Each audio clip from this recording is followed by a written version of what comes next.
Buenos días, mi nombre es Jaime Sosa Moreno, soy residente de alergología clínica. Hoy vengo a exponerles el tema de fisiopatología de los ácaros y le agradezco a mi asesor, el doctor Carlos Chinchilla. Durante la presentación veremos entonces historia, generalidades de los ácaros, epidemiología, alérgenos de los ácaros, relevancia clínica y por último algunas conclusiones. En la perspectiva histórica, tenemos que en 1921 Kern se refiere por primera vez a la importancia del polvo de caza en manifestaciones alérgicas. Posteriormente, en 1922, Cook especificó sobre la existencia de alérgenos de origen desconocido, para que posteriormente Storm Van Leeuwen asociara el fenómeno al clima y a la humedad. Dermatofagoides farinae fue identificado por primera vez en 1964 por Oshima. Posteriormente, en 1966, Fein identifica el ácaro Dermatofagoides theronicinus como la principal fuente de alérgenos responsables de numerosas alergias respiratorias inducidas por la inhalación del polvo de la caza. Los ácaros de almacenamiento y de la caza habían sido reconocidos desde 1920 como ser capaces de causar reacciones alérgicas, pero no fue hasta la década de 1960 que Purpus et al. Identificaron los ácaros domésticos como la principal fuente de alérgenos del polvo casero, y no fue hasta 1981 que Tobey, Chapman y Platz identificaron la partícula fecal del ácaro como una fuente importante de alérgenos de los ácaros del polvo. Los ácaros del polvo son posiblemente los maestros de la alergenicidad, siendo la reactividad atópica a sus productos una de las más comunes causas de alergia en el mundo, afectando ojos, nariz, vía aérea y piel, y en ocasiones con repercusión sistémica. Los atributos únicos de los ácaros del polvo les han permitido colonizar el ambiente interior en la mayoría de los hogares en las zonas templadas del mundo. Ellos producen una variedad incomparable de alérgenos y adyuvantes que son perfectamente adecuados para inducir reacciones de inmunidad innata e adaptativa. Respecto a las generalidades de los ácaros, tenemos entonces que más de 30.000 especies de ácaros se distribuyen alrededor del mundo.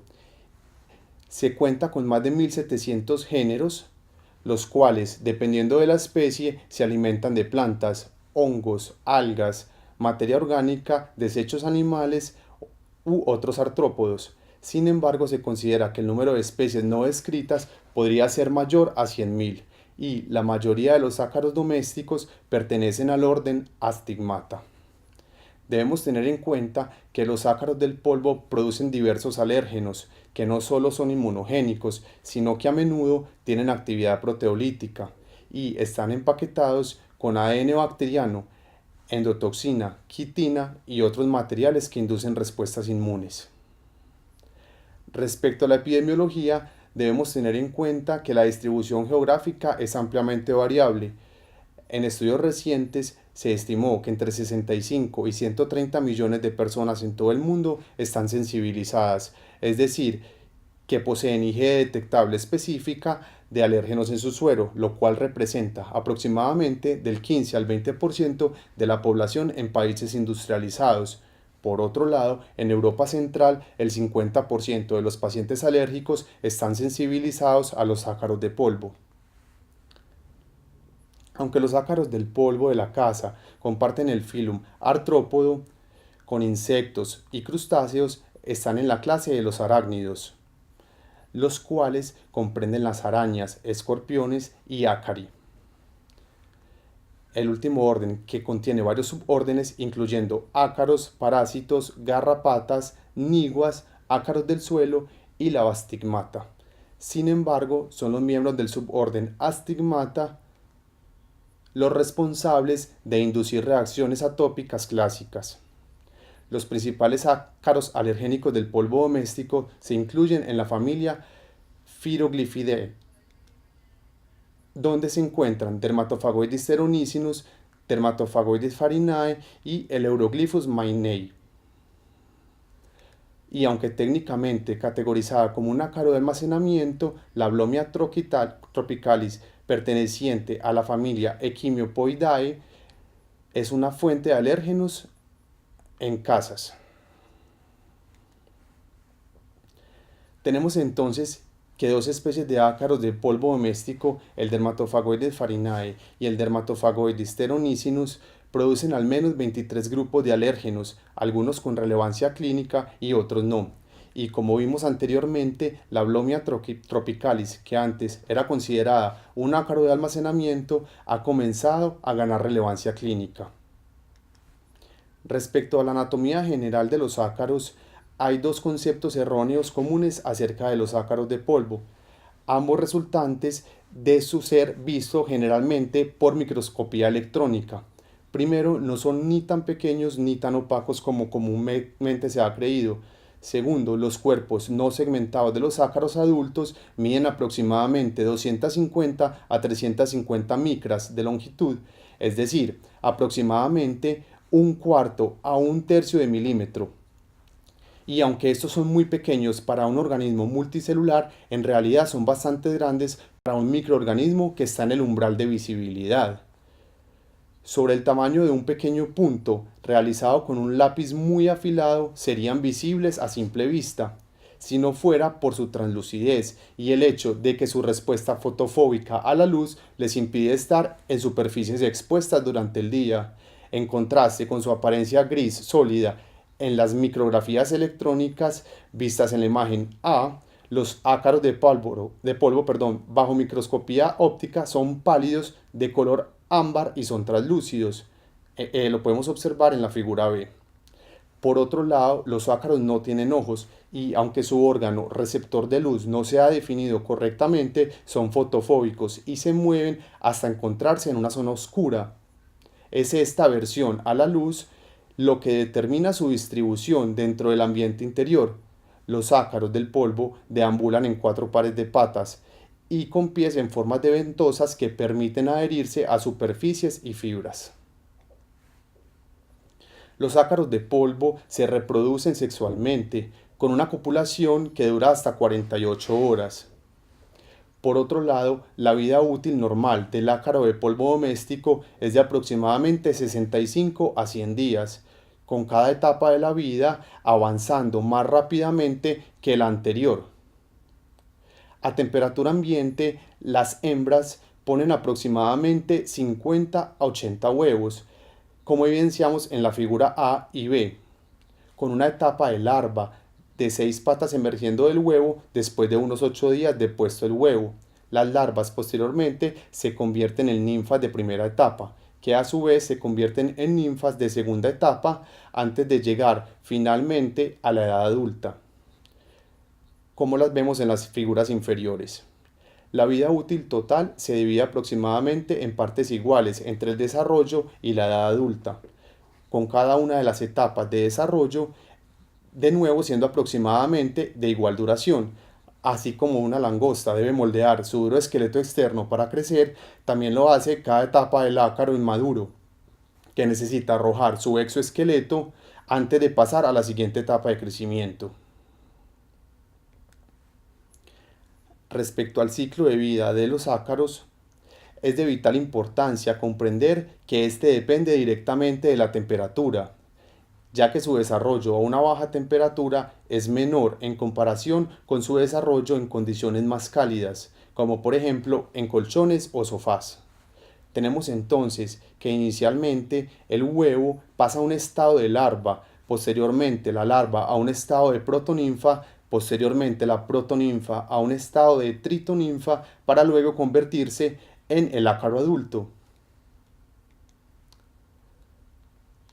Como miembros del suborden Astigmata, los ácaros de polvo carecen de vías respiratorias, ya que el pequeño tamaño de los ácaros de polvo dan como resultado requisitos mínimos de oxígeno y permiten el intercambio de gases se produzca a través de su cutícula exterior.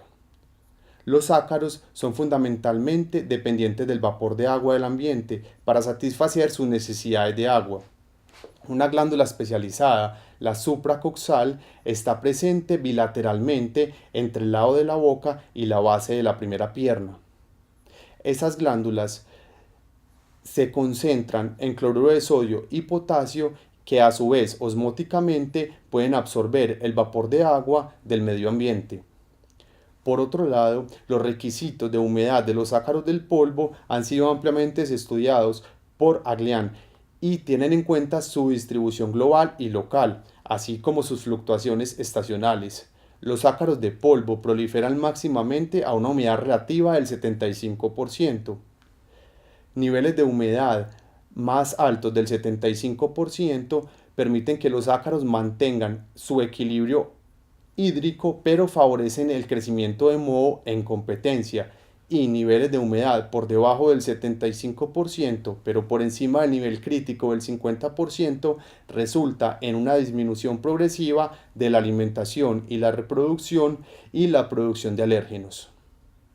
La humedad relativa es de vital importancia para el ácaro, ya que el nivel por debajo del 50%, las glándulas supracoxales no pueden mantener un balance hídrico positivo y los ácaros adultos de polvo comienzan a deshidratarse y eventualmente mueren si la humedad permanece por debajo de este nivel. Teniendo en cuenta que los ácaros sobreviven los meses secos de invierno en climas templados a través de la supervivencia de un ácaro inmóvil que es resistente a la desecación. Es importante conocer que el 80% de los huevos de ácaros eclosionarán a 40 grados centígrados, mientras que el calor seco a 50 grados centígrados mata todos los huevos dentro de unas pocas horas, y el calor húmedo a 60 grados centígrados mata instantáneamente los huevos y los ácaros. Lo anterior es importante porque los alérgenos de los ácaros se pueden detectar en muchas zonas del hogar, incluyendo camas, alfombras, muebles tapizados y ropas, siendo la cama el hábitat perfecto para los ácaros, ya que ésta le confiere temperatura, comida y humedad ideal para su proliferación. Las cubiertas de cuero de sofás, muebles de madera y pisos desnudos contienen menos ácaros en comparación a los anteriores. Respecto a comida, digestión y excreción, los ácaros han desarrollado un tracto digestivo que incluye boca, glándulas salivales, esófago, intestino delgado, junto con un intestino grueso y una apertura anal. Su sistema digestivo produce partículas esféricas de un diámetro aproximado de 20 micrómetros que están envueltas en una membrana peritrófica, los cuales son el principal vector para los alérgenos del ácaro. El tracto gastrointestinal del ácaro del polvo comprende una boca con quelíparas móviles que permite agarrar y mover los alimentos, como vemos en la figura A. Comprende además glándulas salivales, un esófago, intestino delgado y grueso y una apertura anal, que vemos en la figura B. El alimento de los ácaros de polvo incluye las escamas de la piel que arrojan los animales de sangre caliente, junto con los hongos, bacterias y levaduras que hay en el ambiente, habiendo incluso un mayor número de ácaros encontrados cerca de humanos que sufren enfermedades de la piel que afectan la descamación. Los ácaros de polvo también pueden compartir los hábitos dietéticos de sus parientes de ácaros de almacenamiento y vivir del grano. Las claves de estas presuntas preferencias dietéticas están presentes en su género y nombre de especies. Por ejemplo, Dermatofagoides hace alusión a ser comedores de piel, Pteronicinus, amantes de la pluma, y Farinae, comedores de trigo. De manera importante desde el punto de vista de la persona atópica, durante su vida los ácaros producen aproximadamente 1000 partículas sólidas de desechos fecales, como observamos en la figura A y B. Cada una de estas de aproximadamente 25 micras de diámetro y cada una rodeada por una membrana peritrófica que contiene enzimas digestivas proteolíticas. Desde el punto de vista del ácaro del polvo, estas enzimas digestivas permiten que el ácaro de polvo, al menos en ciertas condiciones de disponibilidad de alimentos, se beneficie de la coprofagia, con la ingestión de sus propias partículas fecales. Las enzimas en la membrana peritrófica permiten que la digestión adicional de nutrientes se produzca de manera extracorpórea y estos nutrientes se vuelven disponibles para la absorción por parte del ácaro cuando la partícula fecal se ingiere varios días después de la deposición. desde el punto de vista del individuo atópico. Sin embargo, la membrana peritrófica presenta problemas significativos, los cuales se discutirán más adelante. Los componentes múltiples en las partículas de ácaro de polvo actúan como patrones moleculares asociados a patógenos, PAMPs, que se unen al patrón de receptor de reconocimiento, PRR, en el epitelio y en células presentadoras de antígeno, incluyendo células dendríticas. Incluso en la exposición inicial, estos PRR reconocen a los PAMs como pertenecientes a organismos primitivos no propios y pueden conducir a una respuesta inmune dirigida hacia TH2, produciendo así inmunoglobulina E. La quitina, presente en insectos, mariscos, hongos y parásitos intestinales, también está presente en los exoesqueletos de los ácaros de polvo y activa el sistema inmunitario innato a través de PRR, incluyendo Toll-like receptor de tipo 2 y lectina de tipo C, lo que induce a una respuesta TH2. La quitina, al estar ausente en los mamíferos, estimula la producción de la enzima quitinasa ácida de los mamíferos, la cual escinde la quitina y además de esto produce la proteína relacionada con quitinasa YKL40, la cual se une a la quitina pero no la escinde. Los ácaros y el ADN bacteriano no están metilados y por lo tanto actúan como PAMs, activando PRR y TLR nuevo, endotoxinas en heces de ácaros ayudadas por la homología de DRP2 a la porción de unión de polisacárido del TLR4, actúan como un ligando a los receptores del TLR4 en las células epiteliales pulmonares, lo que resulta en la liberación de citoquinas derivadas del epitelio, incluidas la IL-33, la IL-25 y la linfopoyetina estromal tímica, lo cual promueve la diferenciación a TH2 y causa inflamación de las vías respiratorias e hiperreactividad bronquial. La carga alergénica de los ácaros de polvo doméstico está constituida en gran parte por unas pocas proteínas con un patrón jerárquico de alergenicidad. Las especificidades de los serodominantes son de grupo 1, grupo 2 y grupo 23 de alérgenos fecales. Por otro lado, los alérgenos de los grupos 4, 5, 7 y 21, que inducen respuesta en un aproximado del 40% de los sujetos, son alérgenos de nivel medio que representan la mayor parte de la unión de la inmunoglobulina E restante. Algunos alérgenos, como la proteína de ionolípidos grandes de grupo 14 y las proteínas descritas recientemente, DRF24, DRF33, necesitan aún mayor investigación. Por otro lado, se debe tener en cuenta que la escabiosis es un factor confusor para el diagnóstico con extractos, ya que induce anticuerpos de reacción cruzada con DRP4 y DRP20, al igual que la alergia a los mariscos, que tiene reactividad cruzada a DRP10. La capacidad alergénica de los ácaros se basa en dos fundamentos principales. Primero, la proteólisis, que escinde las uniones epiteliales estrechas, causando un daño en la barrera epitelial, lo cual facilita la interacción alergénica con el sistema inmune. Y segundo, es la capacidad de las proteasas para activar las vías de transducción de señales de inmunidad innata que inducen el reclutamiento de células efectoras y promueve una respuesta inmune sesgada de tipo TH2. La capacidad alergénica mayor de estos dos grupos es conferida principalmente por las siguientes características que tienen sus proteínas. En el grupo número 1, contando con DRP1 y DRF1, son cisteínas proteasas. Cuando son enzimáticamente activas, pueden ser adyuvantes para respuestas de tipo TH2. Y en el grupo 2, contando con DRP2 y DRF2, tienen homología estructural y funcional con MD2, el componente de unión al lipopolisacárido del TLR de tipo 4.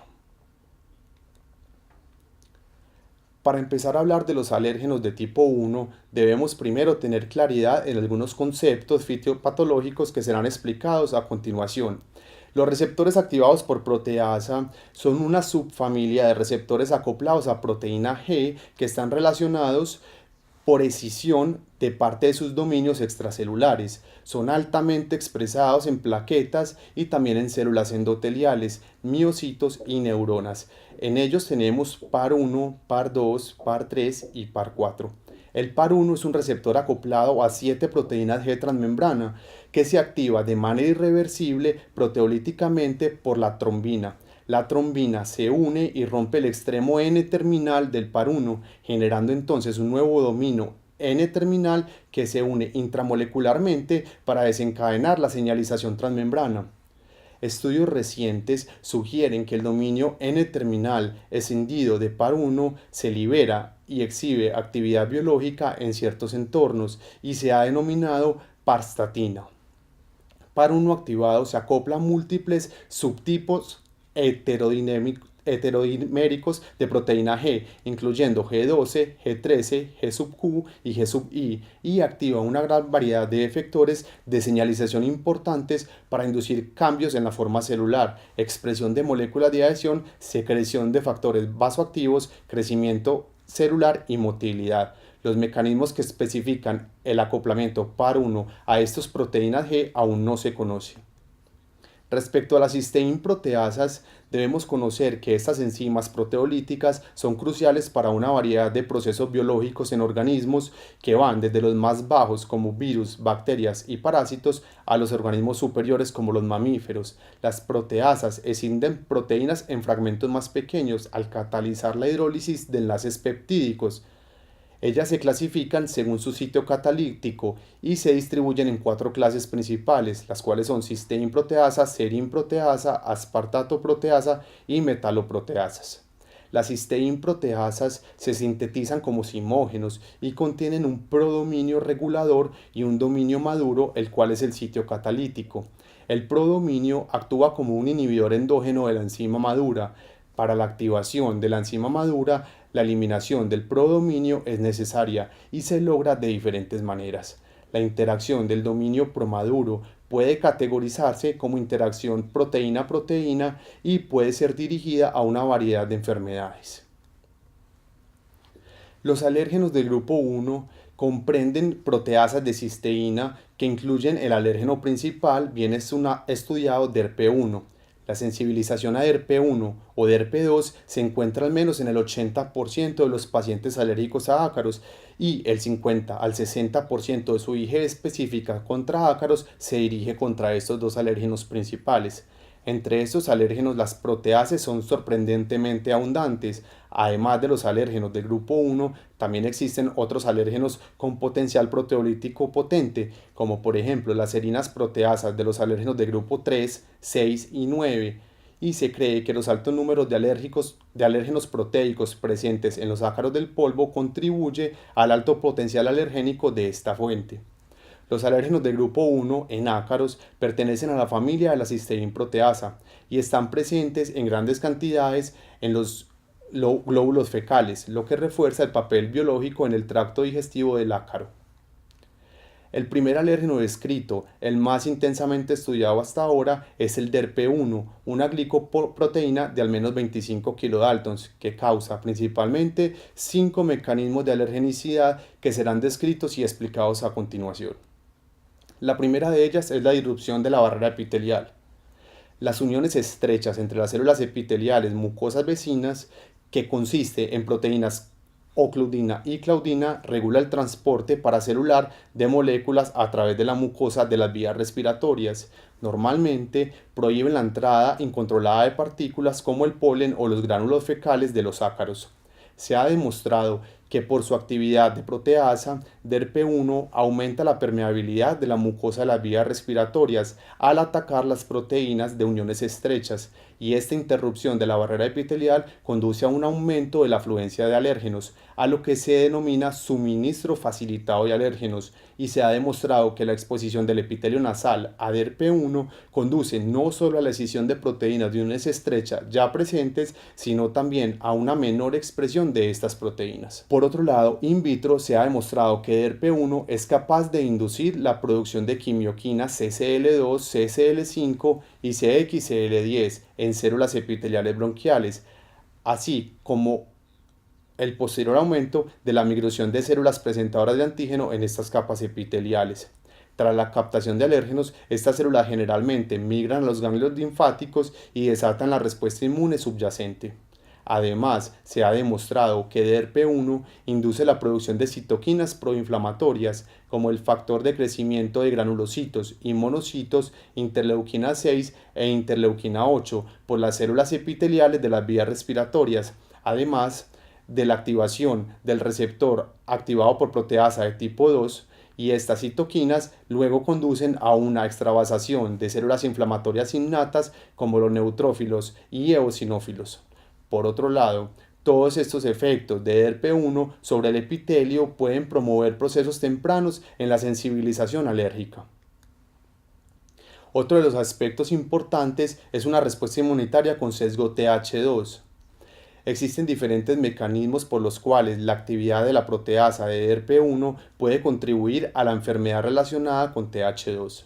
Una forma de hacer esto es la promoción de la respuesta Th2. Como se mencionó, DERP1 puede desencadenar la producción de interleuquina 6 por células epiteliales. La interleuquina 6 a su vez es una citoquina con efecto pleiotrópico y se ha demostrado que promueve, entre otros, la diferenciación de las células Th2 al inducir la expresión temprana de interleuquina 4 y, al mismo tiempo, la inhibición de la señalización de interferón gamma y, por consiguiente, la diferenciación en Th1.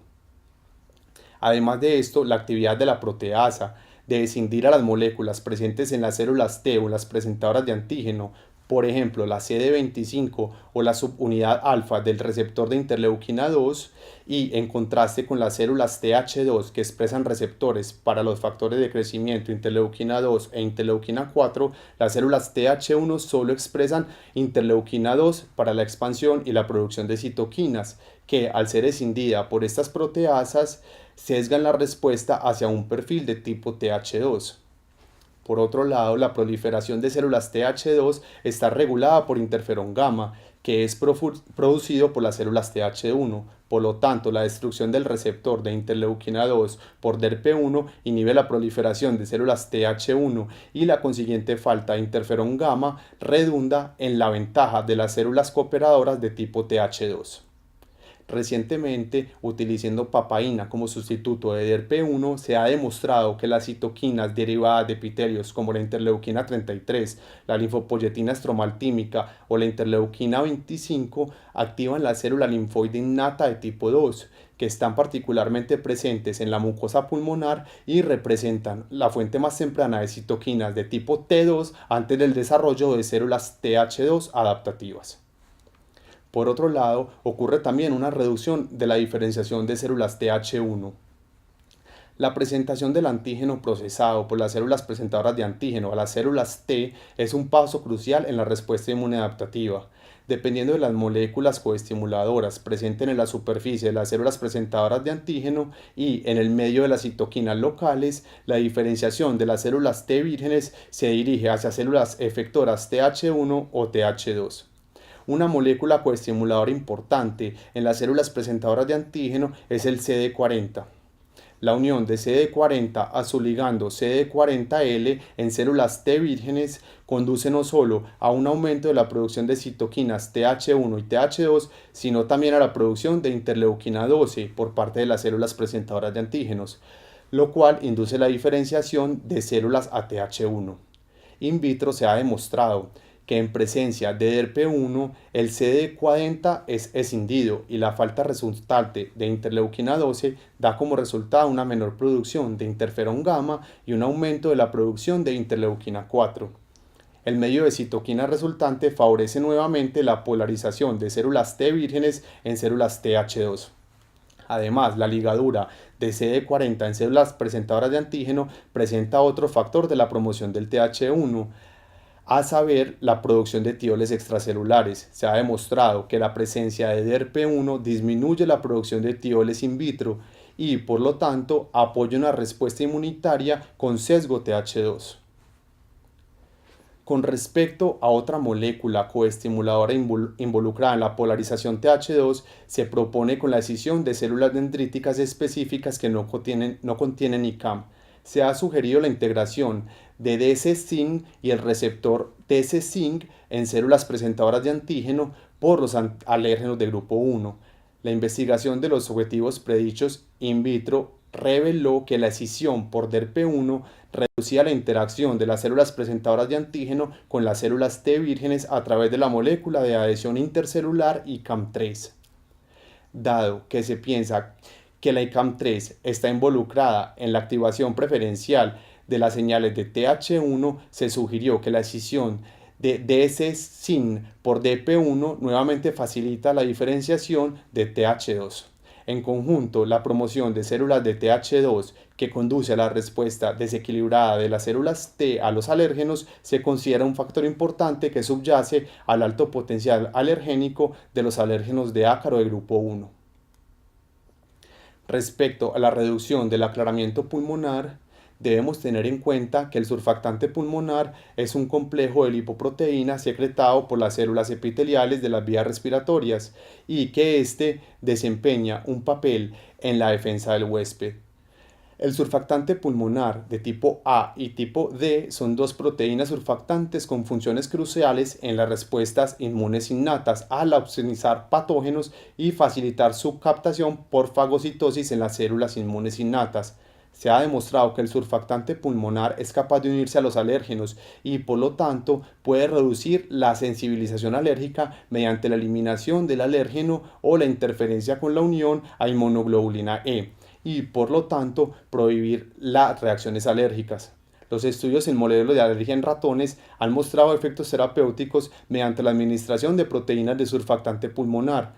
Más recientemente se descubrió que DERP1 es capaz de dividir surfactante pulmonar A y pulmonar D, y esta capacidad para eliminar los surfactantes pulmonares protectores puede ser otra de las causas de la alta alergenicidad de los alérgenos del grupo 1 al reducir sus efectos protectores.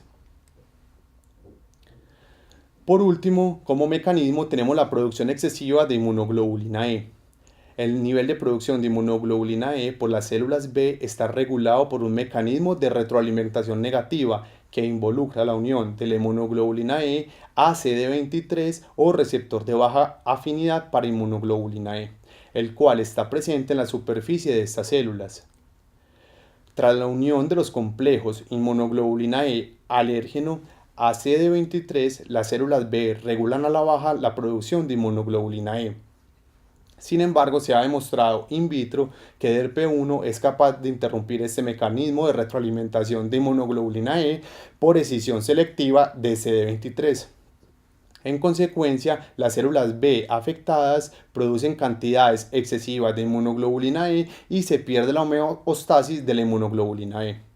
Una interrupción en este circuito de retroalimentación negativa para la producción de inmunoglobulina E en las células B eventualmente resulta en la progresión de la enfermedad alérgica y, por lo tanto, es otro factor que contribuye a la alta alergenicidad de los alérgenos de los ácaros de tipo 1. Otro grupo importante que debemos mencionar y tener en cuenta es el grupo de alérgenos de tipo 2. Estos alérgenos son mayormente proteínas de unionalípidos DERP2 que imitan antígenos de diferenciación mieloide MID2 y por lo tanto es capaz de activar respuestas inmunes innatas. La estructura para el grupo 2 consiste en una serie de láminas beta plegadas para formar una cavidad interna de unión a los lípidos, dejando dos grupos de bucles de conexión opuestos entre sí. Se ha demostrado la unión de un lípido desconocido en la cavidad de los alérgenos recombinantes y, a partir de resonancia magnética nuclear, se ha mostrado que ésta parece flexible y puede acomodar diferentes ligandos. DERF2 puede unir lipopolisacárido con alta afinidad y realizar cambios estructurales similares a los que se producen por su homólogo MD2. MD2 a su vez está asociado con el receptor de tipo TOL4 y permite a TLR4 responder a lipopolisacáridos. El TLR2 sin MD2 no responde al lipopolisacárido endógeno, ya que el MD2 permite que el TLR4 responda a una amplia variedad de estructuras parciales endotóxicas de lipopolisacáridos, bacterias gram negativas y ácido lipoteitoico gram positivo. Otro grupo de gran importancia es el grupo 23. El DERP23, similar a la peritrofina, es parte de la membrana peritrófica quitinosa del producto fecal, que se cree controla la digestión y protege el intestino de los procesos digestivos. La membrana que rodea las bolas de alimento en el intestino medio posterior es de 1 a 2 micras de espesor y la pared exterior de la membrana está compuesta en gran parte por una estrella de fibrillas muy finas, aproximadamente de 3.5 por 300 nanómetros. DERP23 aparece como una proteína similar a la peritrofina, que actúa para unir la materia, como las fibrillas de quitina y los gránulos. La película en sí es una red semipermeable de fibras que se disuelven en contacto con la humedad y, en cuanto a la importancia de los alérgenos, se ubica junto a DERP1 y a DERP2 con más del 70% de los pacientes alérgicos a los ácaros de polvo domésticos son igualmente reactivos a DERP23. Otros alérgenos de ácaros, como el DERP5, el DERP7 y el DERP21, parecen ser proteínas de lípidos, y se ha demostrado que estos alérgenos podrían usar restos lipídicos unidos a interactuar con el sistema inmune innato o actuar de otra manera diferente. Por último, debemos tener en cuenta la susceptibilidad genética interindividual, ya que polimorfismos en el gen que codifica para la interleuquina 10 se han asociado significativamente con niveles de IgE específicos para DERP1. Además de la detección de IgE específica para ácaros, las influencias genéticas en el sistema inmune, la respuesta a los ácaros ha sido respaldada por ensayos celulares mostrando que tras la estimulación con alérgenos de ácaros, las células mononucleares de sangre periférica producen diferentes niveles de citoquinas dependiendo del estado de riesgo del portador de ciertos genotipos. Además, estudios recientes revelaron que cambios epigenéticos pueden influir en la susceptibilidad a la sensibilización del ácaro al modificar la metilación del ADN en células B y la hipometilación del gen de la interleuquina 13. Por último, para concluir, tenemos que la alergia mediada por inmunoglobulina E a los alérgenos de ácaros representa una carga de salud considerable, ya que es una de las principales causas del asma, rinoconjuntivitis alérgica en los países industrializados. Los alérgenos incluyen varias proteasas con fuerte actividad proteolítica que pueden contribuir al proceso de sensibilización alérgica, así como a la progresión de la enfermedad. Por último, las proteasas escinden diferentes sustratos que participan en diversos mecanismos inmunes a partir de la función de barrera epitelial, procediendo a respuestas inflamatorias innatas que implican la polarización de las células T e incluso tienen un impacto directo en la producción de inmunoglobulina E por parte de las células B. Por último, quiero hacer una invitación a nuestra audiencia para que continúen en sintonía con el tema en la próxima conferencia que será realizada en compañía del Dr. Ricardo Cardona, jefe del programa de alergología clínica, en el cual trataremos el algoritmo diagnóstico de alergia a ácaros. Muchas gracias.